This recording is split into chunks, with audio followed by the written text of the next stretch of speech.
hugging, like buying each other drinks. Those They're like, guys are going fishing tomorrow. We saw titties, exactly. Yeah, like going to each other's like fucking weddings and shit. They didn't, but yeah, what could have become a really bad situation turned into like just hugs and love. This is amazing. This is why I want to open my therapy practice, where instead of like dredging up things that depress you, we just talk about Disney, tits, and blow. And you're going to leave there so happy. It's going to make everybody happy. Like, oh, don't worry about your issues. I mean, like, walks of life that would never have, like, come together. And I'll take Came all together. insurance. You can pay out of pocket. It doesn't matter. Because yeah, you united the titties. walks of life. That was like the karaoke bar. I had like a forensic accountant who made like almost millions. And I had a guy who couldn't read who washed windows all day and had a gun belt that had little pencils in the bullet holes and squeegees in the gun holsters. And they were best buds. It's like a bar can bring people together. It's really weird. Oh, man. Unification through alcohol. And then they added a kitchen, and they all went to hell. But anyway. That usually happens. Just focus on the booze, people. It's a lot different than where we used to work when you have to break stuff up. You ever have any stuff there? My most recent? Yeah. Oh, lots of things. Let's see. Where do I even start there? Let's see. Oh, you know what? While you're buffering and searching, we're both like super big Van Halen fans. And we both know that Dave is kind of like really, like David Lee Roth's kind of eccentric. Dave. Yeah. It's just a We know first name. Yeah, Dave. Humala babala zebala boobala humala babala zebala Bop. You had a run-in with Dave. I did. Back to the New York City days in my, formative years. Was sitting at a bar. How old were you? I was 24, like 3, 4, 5. Okay. At the time. And I'm sitting at a bar, and I was just trying to go have a drink by myself, which I did often back then, and sometimes still do. Anyway.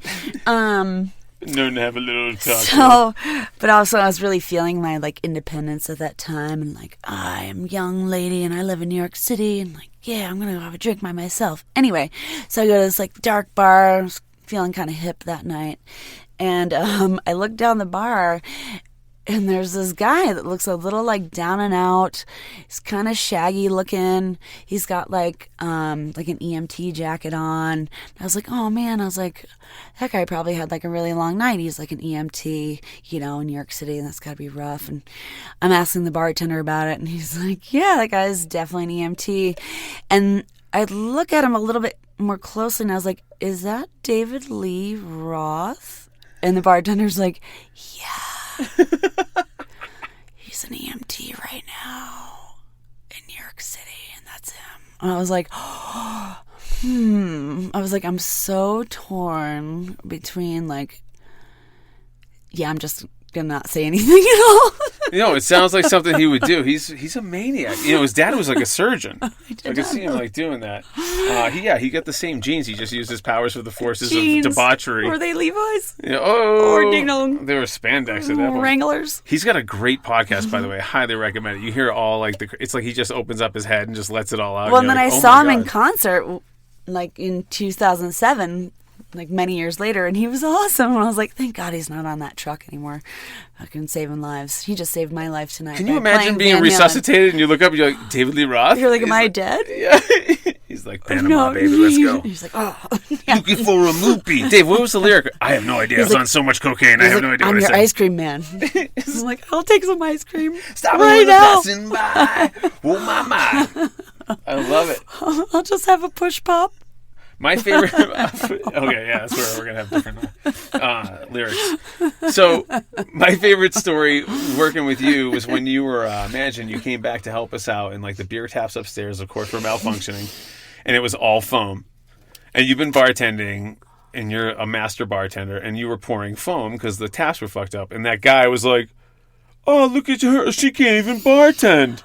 She doesn't even know how to pour beer. Oh, my God. And I looked at those guys. I turned around immediately, and I was like, have a good night, fellas. You guys are out of here. And then they're like, what? What are you talking about? I'm like, just go. You're leaving tonight. Before you incur the wrath? Yeah, and then I waved security over. I'm like, I go, look behind you. Your ride's here. That's right. You said your ride's here. Yeah. I definitely saved them from you. That's as mean as I get. Your ride's here. And yeah, so you sing, you dance. Any what's your favorite? Like, I'm the triple threat. You're the triple threat. But I make up my own moves. You do have some crazy moves. Have you been in anything like plays and stuff like that? Like as of late, or just in general? Just in general, or yeah. anything? Give me the resume. Okay. Well,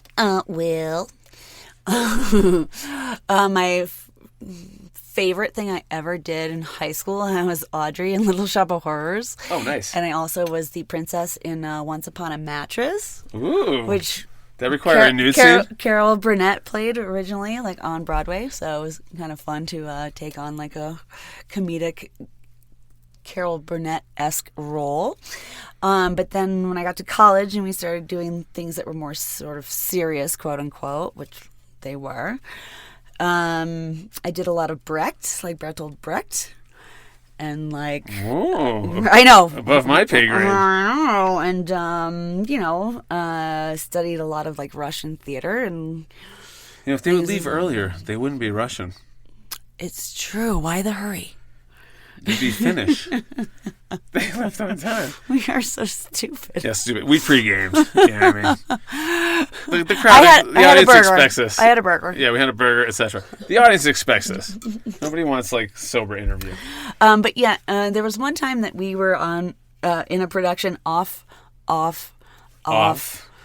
Broadway, but the address of the theater was Broadway. It was just way downtown. You were so off. You were back on. We were literally five rights. Exactly. It was in Chinatown. Nobody was going to see our shit, but we did it. We were in the city and we were a theater group and we were in our early 20s and we had to eat a bagel a day to survive for a few weeks, but we did our production and it sucked because we didn't know what we were doing. And, it was beautiful and everybody loved each other and slept with each other. We were humble and we went back to our little upstate New York town and we're okay, we have a lot to learn still. Oh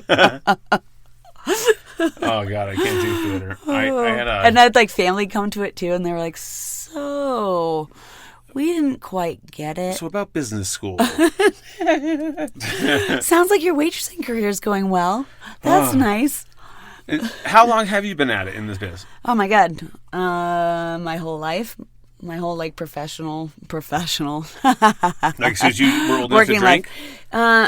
Long before that. My parents owned a restaurant when I was a kid. So destiny, really. So, yes, but when I got my first waitressing gig when I was 19, I called my dad and I was like, "Hey Dad, I'm a waitress." And he was like, "Oh my God, Lydia, do you know how fucking hard I've worked for you to not do this goddamn shit? I'm putting you in school." And God, he's like, "Well, whatever." Did you have to put in your 2-week notice with your dad? It's it's in the blood. Yeah. What are you gonna do? Hey Dad, I gotta give you my 2-week notice. I got another waitressing job. So. Remember that when it was waitressing and not serving? I'm more comfortable with waitress or waiter, instead of server. It's too close to servant. Correct. You know what I mean? Everyone's a server is more. I'm no, it isn't. Waiter. Waitress sounds like I'm cute. Yeah, waiter sounds like I'm flitting gonna wait. around. I'm hee. And I'm gonna wait a little while. And also, before you're I get gonna to wait, you. motherfucker. 100%. Yeah, let's do that. Let's go with that. Let's go back to it. I also want stewardess. I don't want flight attendant. What does that mean? Steward. Yes. My name's Stu, artist. Nice to meet you. All right, so getting back into oh, bless you. Oh my God, what happened? Is your nose irritated for some reason? What is that? Some sniz, some blizz. What's going on? Oh, an idiot. Achoo, do you need a tissue? No. Let me reach in the back of my grandmother's Buick, Kleenex. and I'll get you a Kleenex. All right, or my car. It's next to the Velomans. You do have tissues in the back. That's hilarious. I do. Also smart. So back into the service industry. You left bartending. Well, I was mad when you defected to the other side because I loved being in the trench with you. Take me to the other side. And you went into management. Yep. What'd you think of that? Oh, well, versus bartending. Honestly. That's a loaded question. Oh, that's what we do here on Behind Bars, Cocktails, and Wasted Nights. Okay, well, what I liked about it and my reasoning for was because I wanted to buy a house, so I wanted more consistent income. Right. Right? And I felt at the time that our place of business needed a little more leadership than it had. And I was willing to do that because I felt like I had the support of my whole team behind me. Absolutely. We were on your side. Like, a bunch of people could be like, do this, do this. Lydia said, do this. Okay, we'll do it. Lydia said. Which is like, nobody ever in my whole life ever did that, which is kind of wild. You definitely have like a mother goose kind of mama bear kind of thing. You know what I mean? I think that's where I found it.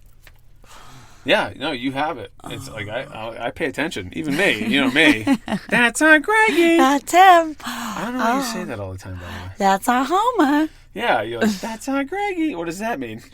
He's Greg being Greg. We've just been saying that for 7 years. I don't remember why. I think it's because I don't toe the line.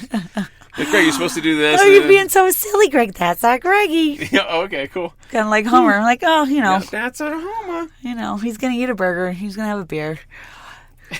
Say something silly. But, you know, that's our Homer. Yeah. So you were in management and you wanted to buy a house. You had more consistent income. People were listening to you. We needed leadership, which you brought to the table. And so those were the pros. Were there more pros? Or we... Pros being, it was like the biggest challenge in my life at that point professionally. And I just wanted to see if I could do it. Did you know office stuff? Like, I don't know how to do office stuff. So you had to learn all that. Yeah, and I still don't know some of it. But you did the schedule and all that stuff? Like, you give me an Excel sheet, I'm like, I don't even know. Exactly. I mean, Excel, give me a break. Yeah, I don't excel at Excel. Nor do I. I even took a class on it once, and I was like, nah, you lost me. Yeah, 5 minutes in, you're like checking your phone. When I was in college, we didn't like have computers. Yeah, no, I was the last... barely. We like just had email. My school... Back then, and the World Wide Web was new. Yeah. You got mail. Yeah. AOL Messenger. Totally AOL. Yeah. I had like a gateway computer. I was like, it looks like a cow. What was your screen name? Sparkly Lid. Oh, I'd give out mine, but it's my password to everything now, so I can't. No. Sparkly Lid, because I was like on a lot of ecstasy and seeing a lot of fish shows back then. Oh, I wore a lot of glitter. Right, you're a fish head. Mm-hmm. And you say back then. So it's like, now it's just no glitter. No, exactly. I've just taken the glitter back. When's the last time you saw fish? Yeah, you're always going to Mexico to see fish. Hey, I go to Mexico for various reasons. The last time I was there was to see fish. You are correct. That was last February. Yes. Nice. Yes. You ran into our friend Richie in Mexico once. That was a few years ago. I sure did. Yeah. Oh man, he needed a friend too. And I'm so glad I saw him. You were in some kind of he really needed it. Yeah. Yeah. It's dressed like a beaver. And he was tripping face. I was dressed like a beaver. Oh my God! In Mexico, that must have been so hot. Yeah, it was hot on many levels. A beaver, the best damn costume you could have thought of. Thank you. And I hadn't slept for like 2 days. Oh my God. So anyway, but then there was Richie. I mean, he who shall not be named. Richie's fun. He's the mayor of Denver. Everybody knows him. And he had like... I mentioned him in a previous episode, the Stormy Daniels episode. He's the one that had to go to court at 8 a.m, but he saw us making out. And he's like, you know what? Let's go to this after party. I'll bring the booze because my friend's having a good time. Greg and Stormy making out. Let's be clear. Yeah. He's the best. But yeah, he had too much that day and didn't know what to do with himself, and he had like a tray of like fries and like chicken tenders, and we were in a bowling alley, and I'm dressed like a beaver, and I was like, "Hi, Richie," and he was like, "Oh!" He like put everything down. He's like, "Thank God you're here." Like we had this whole hug, and his friends were like, "Oh my God, this is like the best he's been all day. Like he has not been normal all day until he saw you in a beaver dressed costume, like a beaver in a bowling alley. This is what the industry brings to the table, folks. This is not going to happen. This is what we look for on vacation. Yeah, this is not going to happen to like Brooklyn and HR. Oh no. Nope. She's going to go to an all-inclusive and not leave it in Cabo or something like that. You guys are in beaver costumes, tripping face, going to see fish. It was just a hat. It was just a beaver hat, actually. Okay. Now that I think about it. I had been a beaver for Halloween months prior. So you had it standby. You're right. The costume was too hot, but the hat itself was fine and seemed appropriate at the time. So back to being our manager and our leader. Oh, right. There's that. Right. Took a little left turn there. I should have taken that left turn at Albuquerque. Oh my God, we're so old. I get all my best jokes from Bugs Bunny? You know, Bugs Bunny, I was always like, okay, you can drive the car, you can talk, but Yeah, you cannot see? take the bunny hole and slide it over. That's Yeah.